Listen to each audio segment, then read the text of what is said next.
یہ سورہ مریم کی آیت ہے اور ظاہر لفظ کا ترجمہ یہ ہے کہ جن بندوں پر ہم نے اپنی نعمتوں کو نازل کیا ہے انبیاء میں سے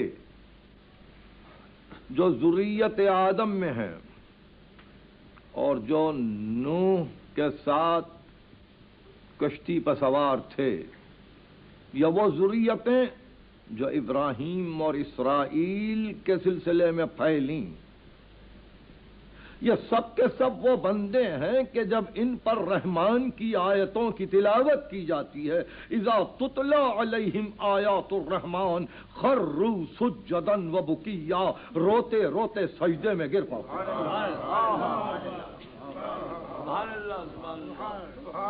انبیاء کا شعار سجدہ، انبیاء کا طریقہ سجدہ، اولیاء کی زندگی سجدہ، محبت کا راز سجدہ، معرفت کی تلاش سجدہ، اور پھر اس تذکرے کے ساتھ کہ جن پر ہم نے اپنی نعمتوں کو نازل کیا ہے انبیاء میں سے، ان کا شعار ہی یہ ہے کہ جب رحمان کی آیتیں ان پر پڑھی جاتی ہیں تو وہ روتے روتے سجدے میں گر پڑتے ہیں۔ تقاضائے رحمانیت سجدہ، یعنی جہاں یہ امر واضح ہو کہ وہ اپنے خوان کرم سے فرعون کو بھی سرفراز کرے اور موسیٰ کو بھی، ابراہیم کو بھی عطا کرے اور نمرود کو بھی، اسی کے خوان کرم پر دوست اور دشمن پرورش پائے اور اسی کی رحمتوں سے موحد اور مشرک استفادہ کریں، تو وہ رحمان اس بات کا تقاضا کرتا ہے کہ اے انسان اب تو سجدہ کر دے، اب تو سجدہ کر۔ یہ وہ منزل ہے کہ جہاں میں مختصر سی توجہ کا طالب ہوں۔ قرآن مجید میں لفظ سجدہ 64 مقام پر، 64 مقام پر لفظ سجدہ ہے، اور اس طرح سے اگر آپ دیکھتے ہوئے جائیں مسلسل قرآن کی تلاوت کے دوران میں تو ایک مقام پہ آپ کو یہ ارشاد بھی ملے گا سورہ رعد میں، وَلِلَّهِ يَسْجُدُ مَنْ فِي السَّمَاوَاتِ وَالْأَرْضِ وَظِلَالُهُمْ بِالْغُدُوِّ وَالْآصَالِ، اسی کو سجدہ کرتے ہیں زمین و آسمان میں جو بھی ہے، من ذوی العقول کے لیے ہے، وَلِلَّهِ يَسْجُدُ مَنْ فِي السَّمَاوَاتِ وَالْأَرْضِ وَظِلَالُهُمْ، اور ان کے اذلال، ان کے سائے، فقط یہی نہیں کہ جہاں آفتاب کسی چیز کو اپنے سامنے حائل دیکھ کر سایہ ڈال دے، نہیں، ان کے اثرات جہاں تک جائیں، ان کا نفوذ جہاں تک جائے، ان کا ذل بننے کی جو جو کوشش کریں، وہ سب کے سب سجدہ کرتے ہیں۔ کائنات میں ہر شے سجدہ کرتی ہے۔ للہ یسجد من فی السماوات والارض وظلالہم بالغدو والآصال، ان کے اذلال بھی سجدہ کرتے ہیں، ان کے ذل بھی سجدہ کرتے ہیں، سائے بھی سجدہ کرتے ہیں۔ یہ سورہ رعد ہے، اور اس کے بعد ہی ارشاد ہوا سورہ نحل میں، وَلِلَّهِ يَسْجُدُ مَا فِي السَّمَاوَاتِ وَمَا فِي الْأَرْضِ، یہ ماں غیر ذوی العقول کے لیے ہے کہ اللہ کو ہر شے سجدہ کرتی ہے، جو بھی آسمانوں میں ہو، جو ہو، وہ ذوی العقول ہو تو سجدہ کرے، غیر ذوی العقول ہو تو سجدہ کرے۔ کائنات کی کوئی شے ایسی نہیں ہے جو سجدے کا انکار کر دے۔ ایک ایک ذرہ سجدہ کر رہا ہے، ایک ایک ذرہ مقام میں تسبیح پر ہے۔ ان من شیء الا یسبح بحمدہ ولکن لا تفقہون تسبیحہم، کوئی شے ایسی نہیں ہے جو اپنے رب کی تسبیح نہ کرتی ہو مگر یہی کہ تم اس کی تسبیح کو نہیں سمجھ سکتے۔ ما من شیء الا لہ لسان ملکوتی ناطق بالتسبیح، کوئی شے ایسی نہیں کہ جس کی زبان ملکوتی نہ ہو جو اس سے تسبیح ہو، تقدیس ہو، تحلیل ہو، تمجید الہی نہ کرے۔ تو اس طرح سے ساری کائنات تسبیح کی منزل پر ہے، تقدیس کی منزل پر ہے، اور پھر تسبیح ہو، تقدیس کا کمال انتہائے بندگی، انتہائے بندگی کچھ منازل کے بعد پہلی منزل کہ جہاں توجہ ایک طرف ہو، رخ حیات ایک طرف ہو، لکل وجہۃ ھو مولیھا، ہر ایک کے لیے ایک رخ حیات ہے، وہ اسی طرف متوجہ ہوتا ہے۔ آپ کھڑے ہو گئے، یہ قیام ہے، وجہت وجہی للذی فطر السماوات والارض، میں اپنے توجہات کو اپنے خالق اور آسمان و زمین کے پیدا کرنے والے کی طرف مبذول کر رہا ہوں، معطوف کر رہا ہوں، اور یقیناً میرا قیام اسی کے لیے ہے۔ یہ ایک صورت بندگی ہے۔ اور پھر رکوع کہ جہاں یہ بھی پسند نہ ہوا کہ میں حالت قیام میں اپنے انا کو منواؤں، جھک پڑا نہیں، یہ قیام بھی نہیں بلکہ رکوع چاہیے۔ اور اس کے بعد تیسری منزل، آخری منزل، انتہائی منزل عبادت کہ جہاں نہ قیام پسند ہے نہ رکوع پسند ہے، اب سجدہ چاہیے، اب سجدہ چاہیے، اب فنائے ذات چاہیے، اب ہم کو اپنی بقا نہیں، اب کسی اور کی بقا منظور ہے۔ سجدہ شرافت انسان، سجدہ کمال حیات انسان۔ ارے دل تڑپے تو سجدہ کرے، کوئی نعمت ملے تو سجدہ کرے، ذرا سی کوئی اچھی بات ہو جائے تو سجدہ کرے۔ یہ سجدے کی عادت انسان کو کامیاب و کامران بنائے گی۔ نہ گھبراؤ سجدے سے، نہ بھاگو سجدے سے، منہ نہ پھیرو سجدے سے۔ حریم تیرا خودی غیر کی معاذ اللہ، دوبارہ زندہ نہ کر کاروبار لات و منات۔ وہ ایک سجدہ جسے تو گراں سمجھتا ہے، ہزار سجدوں سے دیتا ہے آدمی کو نجات۔ ایک سجدہ جسے تو گراں سمجھتا ہے، ہزار سجدوں سے دیتا ہے آدمی کو نجات۔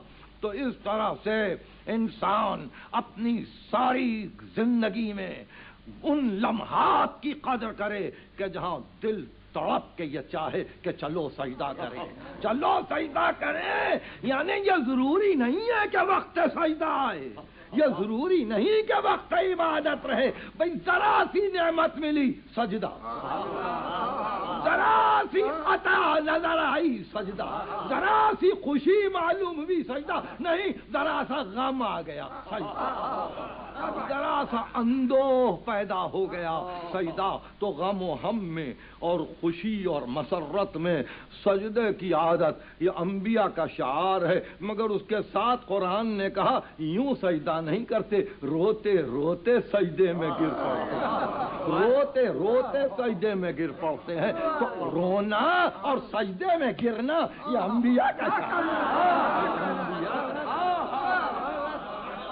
اذا تتلی علیہم آیات الرحمن خروا سجدا وبکیا، جب ان پر رحمان کی آیتوں کی تلاوت کی جاتی ہے تو وہ روتے روتے سجدے میں گر پڑتے ہیں۔ سورۃ الفرقان 25واں سورہ ہے قرآن کا۔ وعباد الرحمن یمشون علی الارض ہونا، اور رحمان کے بندے زمین پر سر جھکا کر چلتے ہیں۔ وَإِذَا خَاطَبَهُمُ الْجَاهِلُونَ قَالُوا سَلَامًا، اور جب کوئی جاہل ان کو خطاب کرتا ہے تو کہتے ہیں تم سلامت رہو، تم اچھے رہو، یعنی ان کی باتوں میں یہ مٹھاس ہے۔ وَيَبِيتُونَ لِلَّهِ سُجَّدًا وَقِيَامًا، یہ رحمان کے بندے ہیں کہ جب ان کی راتیں آتی ہیں تو کبھی ان کو سجدوں میں دیکھو گے، کبھی ان کو حالت قیام میں دیکھو گے۔ رحمان کا بندہ ہی سجدہ کرتا ہے۔ وہ سجدہ کہ جہاں کبھی کبھی انسان انتہائی کفر کے باوجود، انتہائی انشقاق کے باوجود، انتہائی عدوان کے باوجود ایک منزل محسوس کرتا ہے کہ کوئی ہے میرا پیدا کرنے والا، کوئی ہے میرا خالق، اور سجدہ بے اختیار، سجدہ بے اختیار۔ فرعون نے موسیٰ سے بحث کی، وہ ما رب العالمین، عالمین کا رب کون ہے؟ موسیٰ نے بتلایا، رب السماوات والارض وما بینہما ان کنتم موقنین۔ اپنے دربار والوں سے کہا کہ سنتے ہو کہ یہ کیا کہہ رہا ہے؟ بے اختیار موسیٰ نے کہا، ربکم و رب آبائکم الاولین، وہ تمہارا رب ہے، تمہارے باپ دادا کا رب ہے۔ اہل دربار کو کہا رہی یہ تو مجنون ہو گیا ہے، مگر موسیٰ رکتے نہیں ہے، کہ رب المشرق والمغرب وما بینہما ان کنتم موقنین، وہ مشرق کا بھی رب ہے، وہ مغرب کا بھی رب ہے، اور اگر تم یقین لاؤ۔ اس نے کہا ہم تم کو سزا دیں گے، اور تجویز یہ قرار پائی کہ جادوگروں کو بلایا جائے، وہ اپنے سحر سے موسیٰ کو شکست دے دیں۔ جادوگر جمع ہوئے، فالقا عصاہ، موسیٰ نے اپنے عصا کو پھینک دیا، فاذا ہی تلقف ما یافکون، جیسے جیسے ان کے اسی اور ان کی رسیاں سانپ بنتی جا رہی تھیں، موسیٰ کا عصا ان کو بلا کرتا جا رہا تھا۔ اس کیفیت کو دیکھ کر فَأُلْقِيَ السَّحَرَةُ سُجَّدًا، پورے ساحر سجدے میں گر فَأُلْقِيَ السَّحَرَةُ سُجَّدًا، پورے ساحر سجدے میں گر گئے اور بے اختیار کہا، آمنا برب العالمین، ہم نے عالمین کے رب پر اب ایمان لا لیا ہے۔ کون عالمین کا رب؟ نسبت بھی چاہیے تھی، رب موسیٰ و عالمین کا رب ہے، تاکہ کوئی اور دھوکہ نہ کھائے۔ اضافتوں کو دیا، اضافت ہر دور میں لازم ہے، معلوم ہو کہ ربوبیت کی اضافت کس سے ہے۔ ان بندوں کا تذکرہ کیا، رب موسیٰ و ہارون، ہم ایمان لائے۔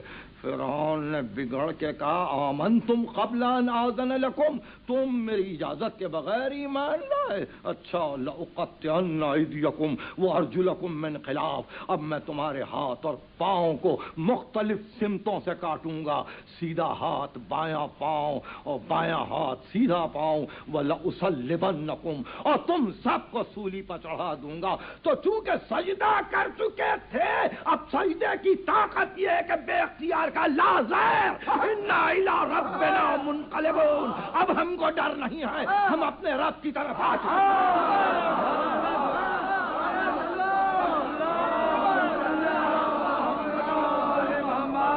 سجدے کی طاقت ہے، جو پیشانی سجدے میں جھک پڑتی ہے، وہ پھر غیر حق سے اور غیر معبود سے وہ پھر کسی منزل پر اپنی عاجزی یا اپنی تواضع کا اظہار نہیں کرتی، بلکہ اس میں ایک ایسی قوت آتی ہے کہ جہاں فرعون کی ساری سزاؤں کے اعلان کے بعد بھی فرعون کے جادوگر کہتے ہیں کہ ہم تو منقلب ہو گئے، ہم تو منقلب ہو گئے۔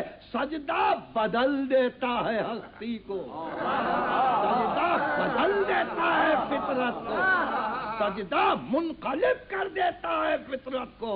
سجدہ انبیاء کے گروہ نے کیا، سجدہ اولیاء کے گروہ نے کیا، سجدہ انہوں نے کیا جنہوں نے رحمان کو رحمان مانا، جنہوں نے رحمان کو رب العالمین مانا، اور اب اس منزل پر پیغمبر کو سورہ شعراء میں حکم ہے کہ وہ توکل علی العزیز الرحیم الذی یراک حین تقوم وتقلبک فی الساجدین، تو اپنے رب پر بھروسہ کر جو تجھ کو قیام کی حالت میں دیکھتا ہے اور اس وقت تجھ کو دیکھتا ہے جب تو بدل بدل کر سجدہ کرنے حالت میں امام فخر الدین رازی نے اس کی تفسیر کی، وہ تقلبک فی الساجدین، کہ جب تو ساجدین میں کروٹیں لے رہا تھا تو انہوں نے کہا یہ آبائے پیغمبر ہیں، یہ اجداد پیغمبر ہیں، جو سب کے سب سجدہ کرنے والے تھے، جو سب کے سب رحمان کو رحمان ماننے والے تھے، جو سب کے سب رب العالمین کو رب العالمین جاننے والے تھے۔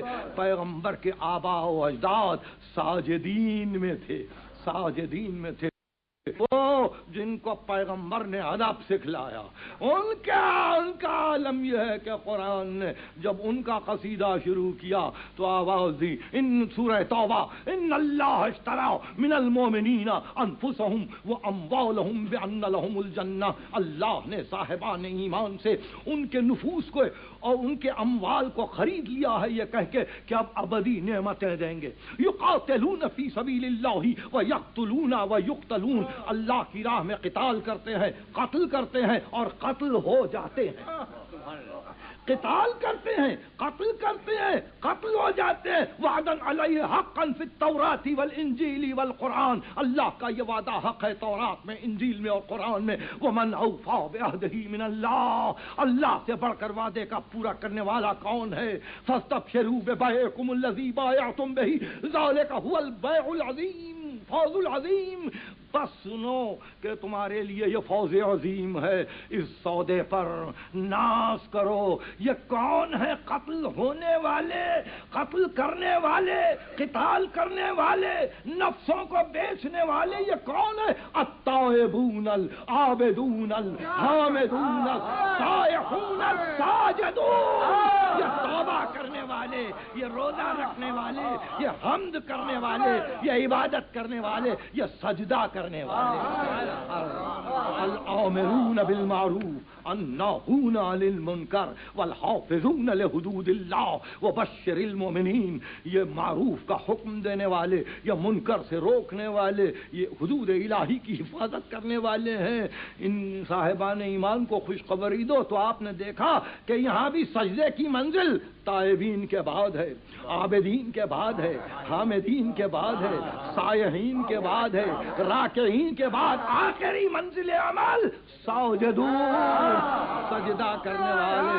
سجدہ انتہائے بندگی، سجدہ خلاصہ بندگی، سجدہ انتہائے زندگی، اور سجدہ وہ کہ جہاں انسان صحیح معنی میں اگر یہ طے کر لے کہ ہم اپنے رہنے کے مقامات میں ایک ایسی مخصوص جگہ بنا لیں گے جہاں ہر آن اور ہر لحظہ جب دل چاہے ایک سجدہ بے اختیار ہو جائے، دعا کی اور کچھ پڑھنے کی اور تسبیح کی اور تسبیح کو بتلانے کی چندہ ضرورت نہیں، سجدہ ہو، دل تڑپ جائے، مالک تیرا شکر ہے سجدے کا موقع ملا، مالک تیرا احسان ہے سجدے کا موقع ملا۔ سجدے کی حقیقت کو جانو، سجدے کو سمجھو، دل تڑپے، دل بے چین ہو، دل میں اضطرار کی کیفیت ہو اور انسان چاہے کہ بس یہ پیشانی خاک پر رکھ دی جائے، یہ پیشانی خاک پر رکھ دی جائے۔ ممکن ہے کہ دنیا اس کو دیوانہ پن پہلے سمجھے، پہلے دنیا اس کو دیوانہ پن سمجھے، یہ بار بار سجدہ کرتا ہے، مگر ان کو کیا معلوم کہ ساجدین کا سردار کون ہے، ان کو کیا معلوم کہ عابدین کا سردار کون ہے، ان کو کیا معلوم کہ سجدہ کرنا کتنی بڑی نعمت ہے۔ مقام رکوع عظمت الہی کا تصور ہے، مقام سجود علو الہی کا تصور ہے۔ وہاں سبحان ربی العظیم کہہ کے آگے بڑھ گئے، یہاں سبحان ربی الاعلیٰ کہتے ہوئے سر رکھ دیا۔ یہ علو ہی علو ہے، مالک تیرے لیے علو ہے اور میری پستی کو تو جانتا ہے۔ اور اس طرح مقام تضرع میں جب کسی نے سجدہ کیا تو پھر اس کی حقیقت نہ پوچھو، اس کی حقیقت نہ پوچھو۔ آپ نے دیکھا پہلا جھگڑا تو اسی سجدے پہ ہوا تھا نا،